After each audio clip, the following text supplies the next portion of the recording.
mentek ditukja Kangjeng Nabi tanda akhir zaman geus deukeut datangna Dajjal nomor kahiji masa cepet as-sanah kasyahri wa syahru kasab wa samakal yaum kasah as-sa'ah kal dakik atau daki maka itu. Nah, setahun ko sebulan, sebulan ko seminggu, seminggu ko sapoe, sapoe ko sajam, sajam masa kumaha okos meleum daun kurma anu garing. Perat beres.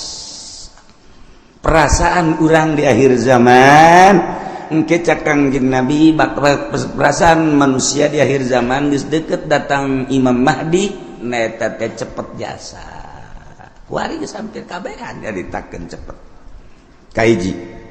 Disusul kedua yang mukjizat Kangjeng datang ka kos kitu teh nyaritakeun masih kana ribuan tahun ku Kangjeng Nabi geus dicaritakeun.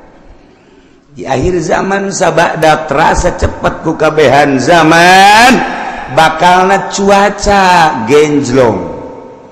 Cuaca genjlong teh artina nu ngaran usim hujan, nu ngaran usim panas.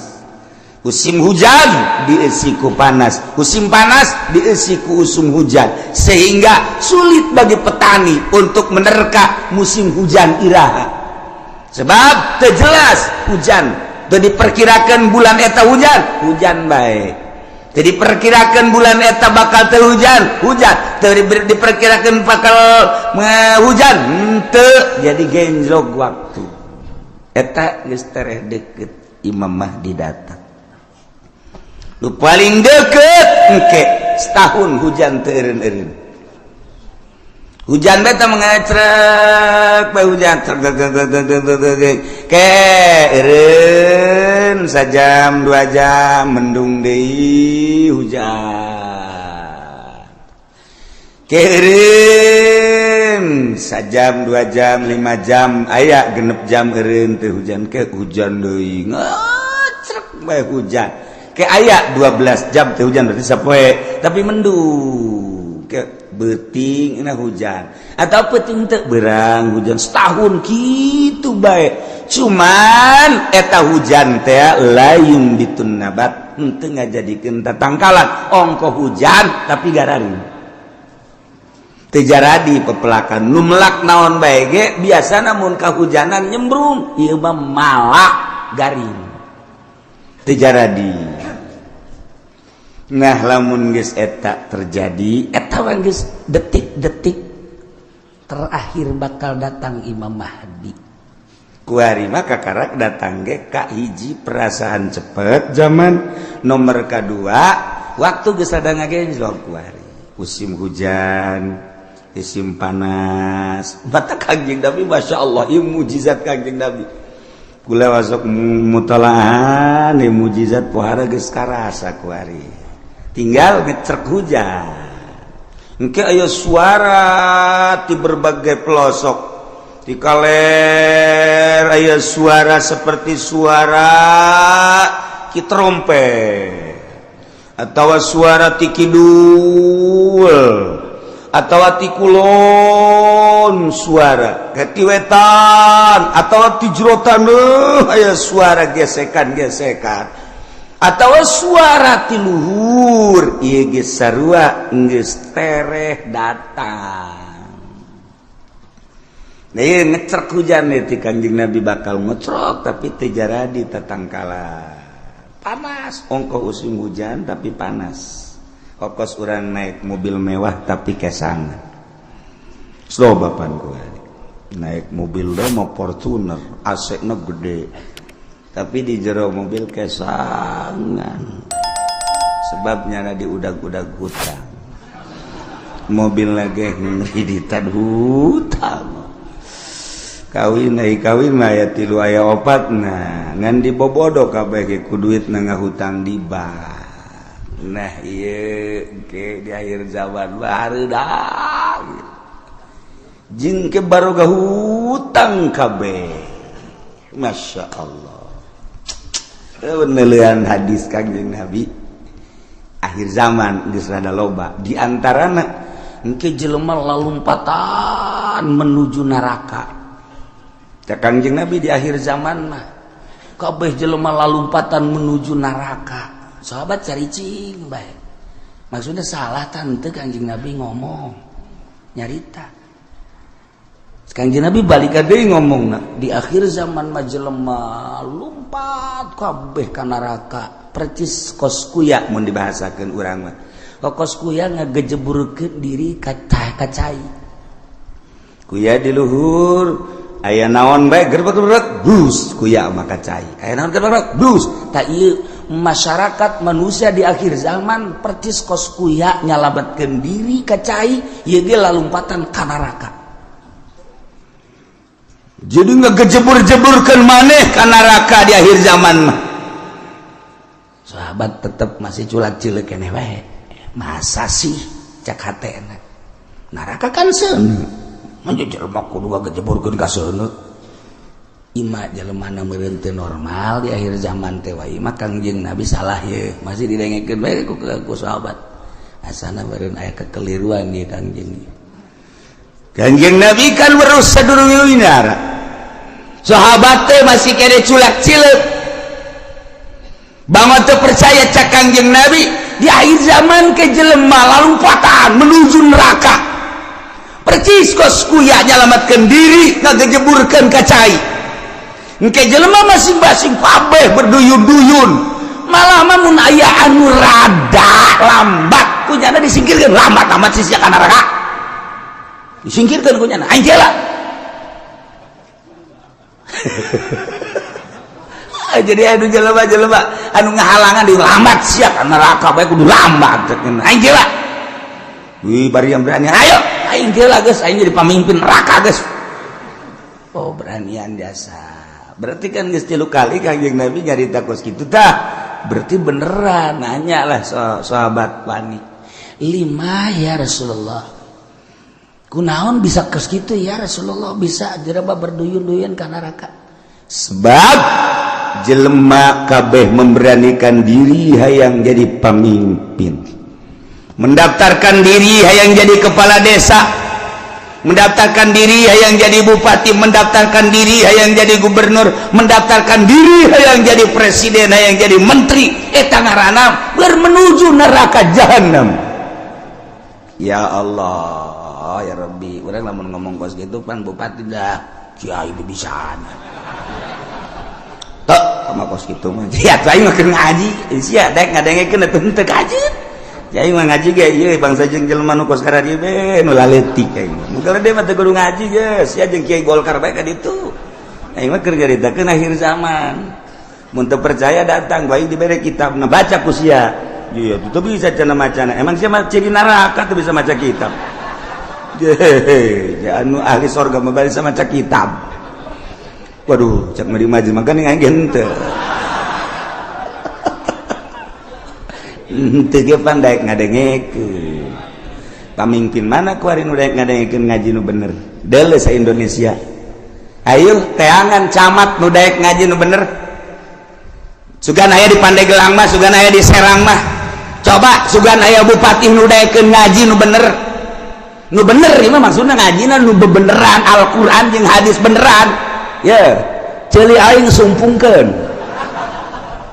Asal aya bae ge. Mana gubernur?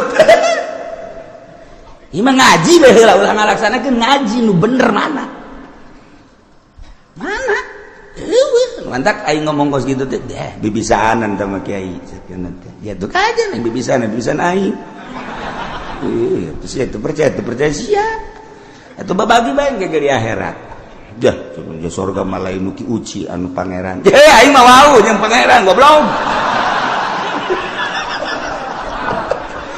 Ya, gue ini sombongannya lah. Sombongan gitu mah mejeuna. Pajar bae bener bae sombong lah. Tangkorak sia. Nah ieu mah keur carita di akhir zaman eta Kangjeng Nabi deuleu lah dikena kitab Mukjizatur Rasul di akhir zaman aya kitabna beuli geus mah jang pamimpin bae beuli sia mah teu kudu lah cukup ngadengeun di aing geus ya Kiai Golkar tilok ngomong genu kitu pan Kiai partai tilok aing ya gua ngomong ya berduyun-duyun jelema menuju neraka kaget sahabat salah ngomong meureun Kangjeng berduyun-duyun jelema ka neraka asana lain meureun berduyun-duyun jelema ka neraka aya anu mandeg disikirkeun awas ya ayo sia mah ka nerakana halangan aing. Oh berarti bener cek sahabat lima ya Rasulullah kunaon lantaran jelema memberanikan diri hayang mimpin batur puguh diri nage bobolokot ku dosa dek mimpin batur pan di zaman Kanjeng mah asal aya nu hayang we nyekel bendera memimpin perang ulah cek Kanjeng Nabi berarti aya gorod di balik mimpin perang aya keinginan nu tersembunyi di jerona ada udang di balik aduh ya okos nulungan rangda eta teh ada udang di balik rangda eta Kanjeng aya rangda ketabrak sepeda di ais eta teh lain sangais-gaisna mun ditanya karunya jasa ketabrak sepeda cakna isukna aya nini ketabrak motor diantapkeun ku nya goblok taji pendi blon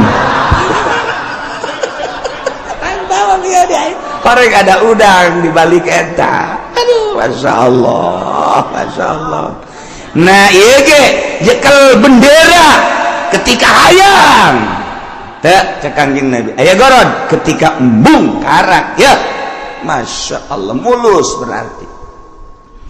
Nah jelema di akhir zaman teh anu memberanikan diri yang jadi pemimpin berarti nyana keur lumpat menuju neraka jahanam. Jelema anu dagang di akhir zaman mah berarti jelema anu siap ka neraka anu dagang ge. Sahabat kaget je pan ka dagang-dagang atuh. Kaget sahabat ge pan ka dagang-dagang kunaon? Sebab di akhir zaman mah eueuh anu teu riba. Dipikir aja berarti menuju neraka kabeh eta geus deukeut tamatah geus kos kitu mah geus deukeut jasa. Nah geus cerita akhir zaman tanda-tanda akhir zaman kasatu waladi zina tanda akhir zaman teh mabok tanda akhir zaman teh kitu sarik maling kabehan maling geus puguh masyarakat maling HP maling sepeda maling motor maling mobil atuh jadi negara ge maraling beda ngaran doang jang masyarakat mah maling jang di luhur mah korupsi beda ngaran urang lembur teh nyahoan korupsi pajar lain maling pajar maling mun urang bebeja ka urang lembur kan ini tuh itu tuh tukang korupsi bagus amat bagus nya teh tuh nyahoan korupsi nya mah sarua jeung air mineral barang kurang dibere ini air mineral embung ini mah air mineral mah kunaon eta kan dicampuran mineral oplok cek jana meureun mineral teh pajar ragi lah kira-kira gitu tah nih air mineral bagus nih embung ini mah ai kudu dicampuran mineral je ini udikna gebelah ditu deui udik tamat ti udik teh masih 2 kilometer ka ditu eta loba bahasa-bahasa di akhir zaman mah urang lembur teh nyaho maksudnya ditekan situasi dan kondisi cak urang lembur teh mah kiai isian malulu cenah ngomongna ieu mah teu betah urang lembur atuh dibere bahasa kos kitu nyana deuk intelekan jadi urang lembur teu ngarti eta teu nyambung ngaran di lembur mah ngomong lembur bae. Waktu sekolah ya, lo baca anu nitahan bahasa Indonesia. Teu betah aing mah. Emang teu betah teu bisa, teu bisa. Aing teu bisa asal pakai bahasa Indonesia bae kandas. Okos urang rajek bahasa Jawa, kebel-kebel Sunda deui bae nya ge. Aduh, Masya Allah. Nah, iya. Jadi orang namun nyaritakeun mukjizat Kanjeng Nabi kadang hayang seuri bahasa Kanjeng nan hayang seuri hebat amat ngabahasakeunna yusafiruna ila jahannam berangkat kabeh ka jahanam kedua yas'auna ila jahannam lumpat yas'auna mah yusafiru mah leumpang yas'auna mah lumpat sahabat kaget penyaluatan si kajahana orang bener siaulah yang serikan pamimpin lompat ke jahanam nu tadi kedua pedagang ge orenganan lalupatan ke jahanam nomor ketilu cakangjing nabi di imah bae ge tetep ke jahanam bae yeuh ajeuna mah kabehan tah bupati rada lega bae tadi masa kaing doang cak bupati jeung gubernur sia ge sarua ayo atuh berjamaah lah 5 ya Rasulullah kunaon make jeung di imah bae ge sebab di jero imah ge teu kaluar tina maksiat di jero imahna di jero kamarna nyieun kamar deui di jero kamarna nyieun kamar deui dipoekan tetep maksiat bae Allah Karim sebab apa di jero mainnya geus bisa make jaringan internasional sanajan di jero kamarna di kamaran deui kamarna dipoekan tapi nyana bisa nempo Hollywood di jero kamarna di kamaran deui dipoekan tapi nyana keur aya di Hollywood ya Allah ya Rabbi Masya Allah pindahkan keur aya di California Masya Allah pohara ya Allah jauh teuing lah ke California mah pencet deh Texas woi cek nini eta sih negara mana ulah loba omong nih nini mah nini bae nyahona paling ge bojong bae kendal bae nyahona bangsa nu karari itu bae teketos bae geus nyahona kadinya bae pugu di bojong geus sarujeng di Texas kuari mah eueuh nu teu akur kuari kahirupan di Amerika jeung di Citra aja atuh beda kahirupan di California jeung di BSD atuh beda setika can akur sok deuleu naon eueuh kuari di BSD lamun di Amerika urang ningali minuman bebas urang turun di pesawat di Abu Dhabi minuman ti mimiti segede cinggir datang ke segede awak minuman haram aya digelar di Abu Dhabi cek urang ieu negara Islam nama ieu tapi pan minuman pohara meuli urang roti di dinya plek nu belah ditu belah kulon ngelempet dibuka aya gambaran jerona roti kula ge teu bebejakan nu sejen kula doang eta geus aja mareuli roti meuli roti garing belah ditu belah ieu kan minuman tuh wow barulut tempatna teh di Abu Dhabi cek kula teh meuli roti belah ditu tah nah meuli detik sagede korma segala naon dibeli buka aya gambaran sia seri emang ngarti tah naon sih maksudna aya gambaran teu make calana sia geus ditutupkeun deui ku kula lah dia kan banjang bawaan ka imah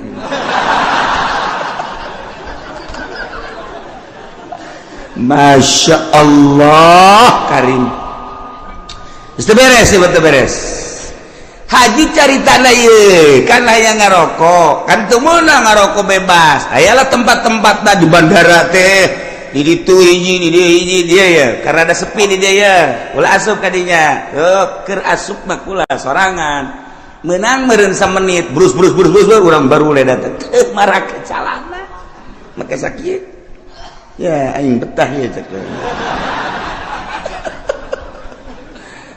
perlakuan ngalakukeun nu teu senonoh di jero dihareupeun manusia geus biasa kaluar we kula masyaallah Karim eta di Abu Dhabi kos kitu di Abu Dhabi encan di jerona eta kakarak di bandara masyaallah Karim encan di Amerika na encan di Inggris encan di Jerman di Prancis teu kudu jauh-jauh di urang emang kumaha gitu masyaallah tanyakeun ke kacamat ge pan nanyakeun ka camat berarti rahasia geus teu kudu nanyakeun ka urang lembur ka camat anu gaul tapi camat saha teu jauh kula wae teu jauh gitu jauh jasa 1 2 3 4 camat nu gaul nu sok biasa kapanggih di satelit teu sia mah geus moal nyaho satelit teh tadi mana dasar lembur sia mah kampungan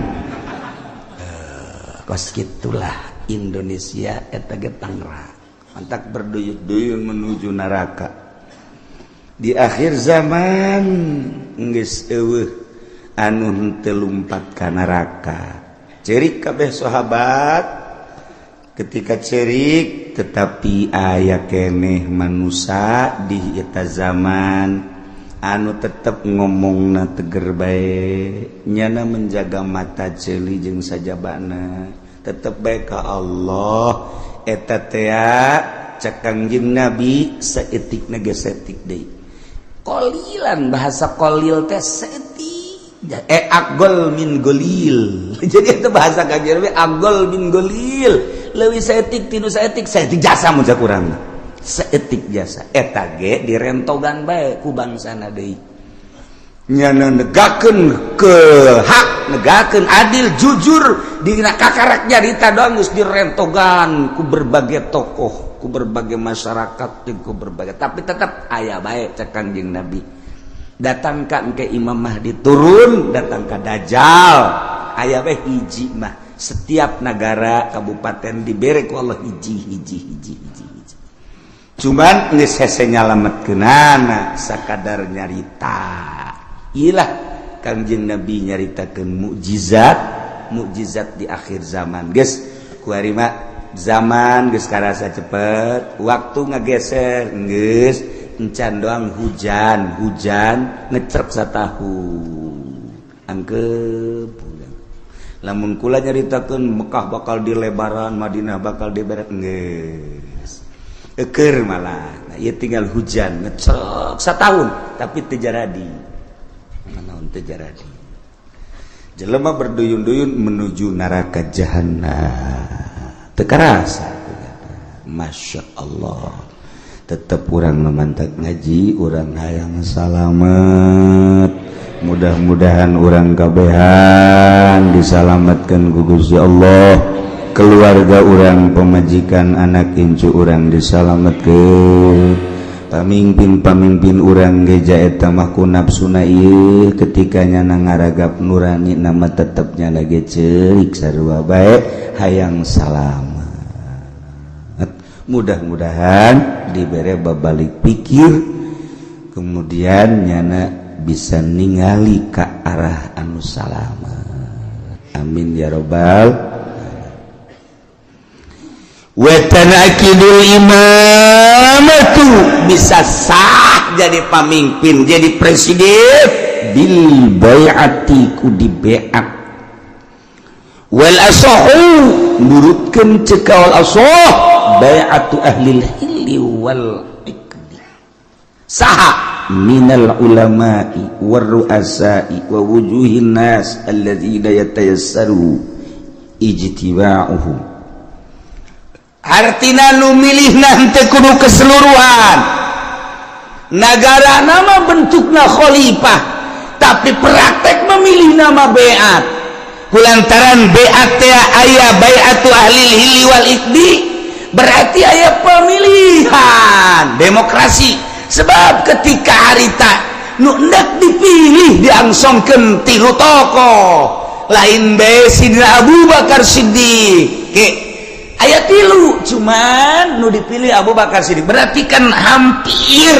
mirip secara demokrasi pemilihan dipilih biasa nah ieu keur carita memilihna wal asahu bai'atu ahlil hilli wal iqdi henteu kudu keseluruhan masyarakat nu buta dituntun nu torek dituntun nu nini dituntun teu kudu jadi dipilih per desa sabaraha nu boga wawasan untuk maju lamun sakecamatan sabaraha desa pilih per desa teh mun sadesa aya 18.000 manusia kemudian diperkecil deui ku ari mah di kitu naon ngaranna dipekarkeun jadi 8.000 atau 7.000 per desa eta nu 7.000 tingali per kelompok-kelompokna sasi nu boga wawasan untuk maju ieu teh jang keselamatan bangsa jeung negara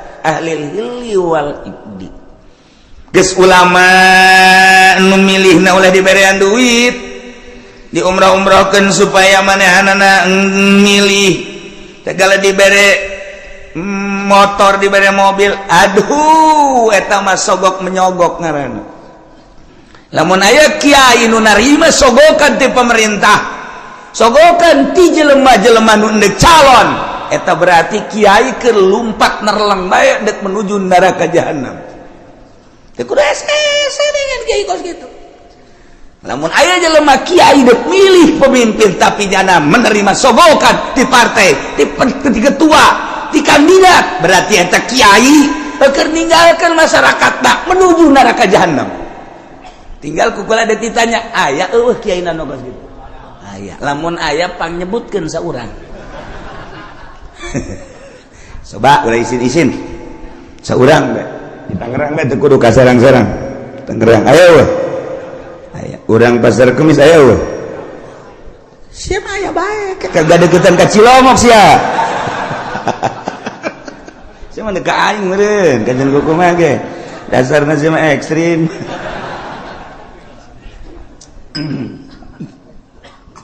Nah, ulama memilihna boga wawasan.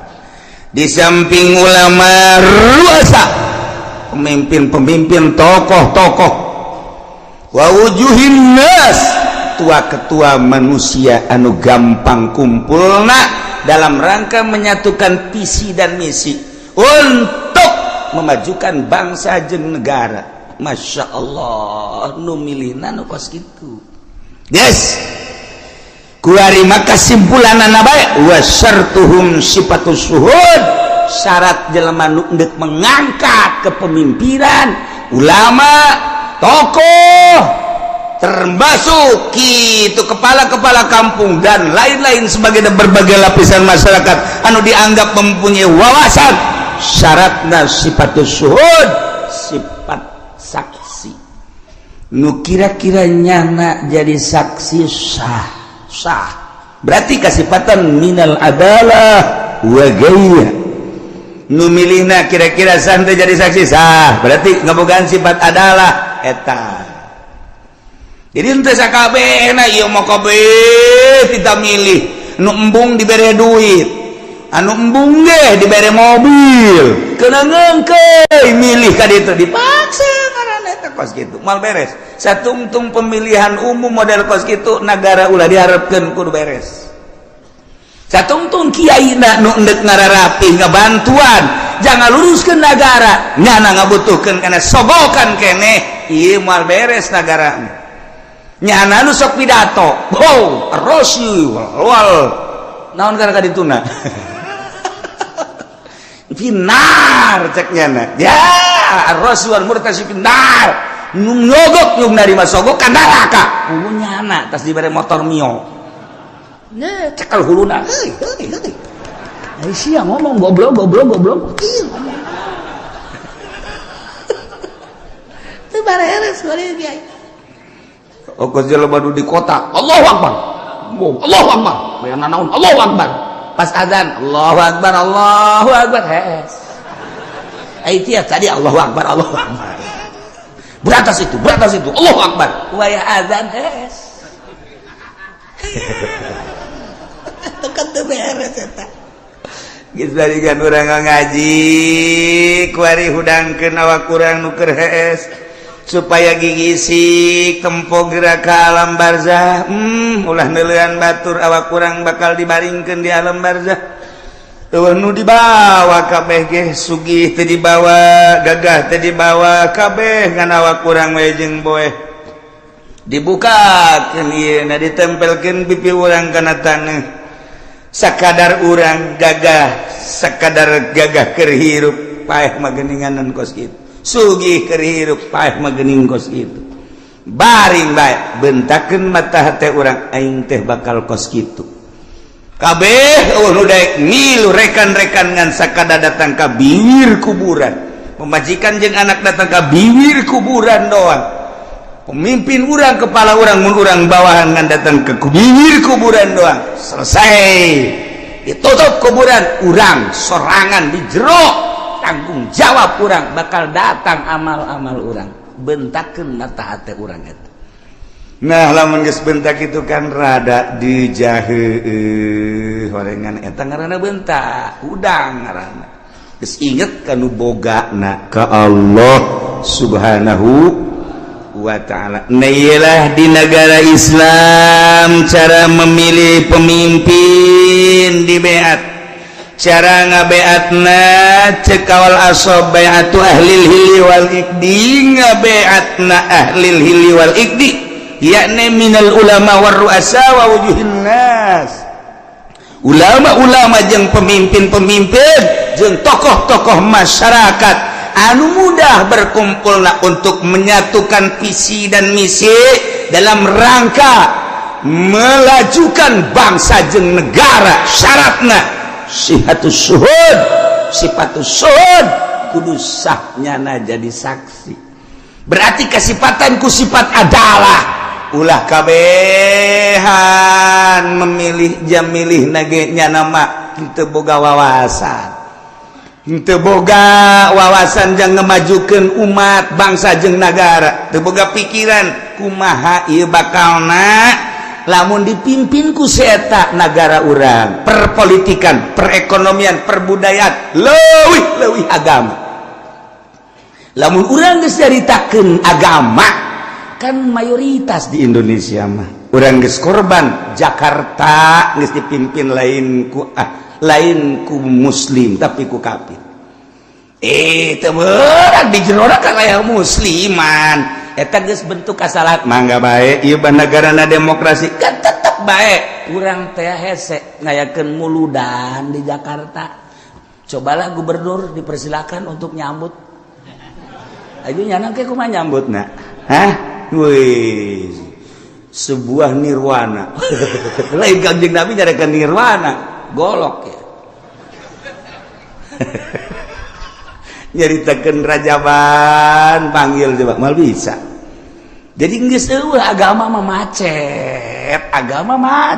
Sedangkan Indonesia mayoritas agama atuh kudu dihormati mayoritas kajian kumaha ge. Numantak tiba heula di urang mah negara demokrasi terpimpin teu murni, henteu bisa nuturkeun Amerika langsung ka pusat ka ditu secara utuh sebab lawan mayoritas Islam loba ulama loba wali aya kesenjangan atuh lamun kos kitu. Sebab lawan paling istimewa agama mah Islam, sebab di Islam mah kabeh merasa terhormati. Kristen dihormati ku Islam mah, Buddha dihormati ku Islam, Katolik dihormati. Pokoknya masing-masing, tetapi anu bercokol memimpin tetap kudu Islam. Nyana tetap dinaungi. Tingali riwayat para khalifah, khulafa ur-rasyidin. Kabelah dieuna matak 35 tahun masa kenabian, masa kekhalifahan, kemudian ka dieuna sultan, kabelah dieuna cek Kangjeng Nabi sabada eta geus kaditu acak-acakan. Ya, khairul qurun korni, terus mayali ali. Nah, berarti Kangjeng Nabi terus sahabat tabiin tidinya ka dia acak-acakan. Urang di zaman acak-acakan tapi masih keneh bisa maca Quran, maca tafsir ye anugerah ti Gusti Allah Subhanahu wa ta'ala. Di zaman akhir anu geus lain lalagaan urusan riba, urusan keadilan geus eueuh, kejujuran geus eueuh, tapi tetep bae aya keneh mudun tasa urang-saurangan di negara aya komo di masyarakat mah teu rusak kabeh sakieu geus alhamdulillahirabbil alamin. Salamatkan diri orang nu ngarunyaan ka diri orang iwati diri orang batur mangan sakadar huhahehe doang. Entak Tan Syekh Abdul Qadir kedatangan tamu. Setelah kedatangan tamu nyaritakeun cintana ka seseorang. Seri Tan Syekh datang deui tamu nyana nyaritakeun cinta ka seseorang. Seri geus beres ngobrol nyaritakeun cinta, nyaritakeun bendu. Kasih anu mah cinta, kasih anu bendu, kasih anu cinta, kasih anu bendu. Cek Tuan Syekh, cinta ente jeung bendu ente tetep neraka jahanam. Kunaon emang? Sebab cinta jeung benduna lain lillah, aya kepentingan. urang resep jasa ka tokoh nu itu pohara emang kunaon mantak resep sok merean bae aing bendu jasa kasih itu kunaon pelit tuh kan aing resep jasa ka kiai itu batu emang kunaon kiai itu mah naon bae ge jeung meunangnya nama itu semua kan mah meunang bae anu mengkredit meunang segala meunang deposito meunang aing geunaheun kadinya aing bebarengan jigana nonton bola tah kiai mah kudu kos kitu internasional aing resep jasa kajana mah bendu na kasih itu bendu jeung resepna kabeh lain lillah sarua jahannam keneh masyaallah dah ieu nomor kahiji jelema diangkat jadi pemimpin melalui pemilihan di BAT dipilih ku ahli hilli wal ikdi nu milihna ulama ruasa wujuhin nas yakni nu kasipatan ku sifatus suhud sifat adalah sahnyana jadi presiden lantaran dipimpin ku jelema-jelema ku tokoh-tokoh ku bangsa-bangsa anu ngabogaan wawasan tur ngabogaan sifat keadilan nyana mingkina dengan prima ngeunaheun teu leceh nomor kedua wa bistikhlafil imam wallahu a'lam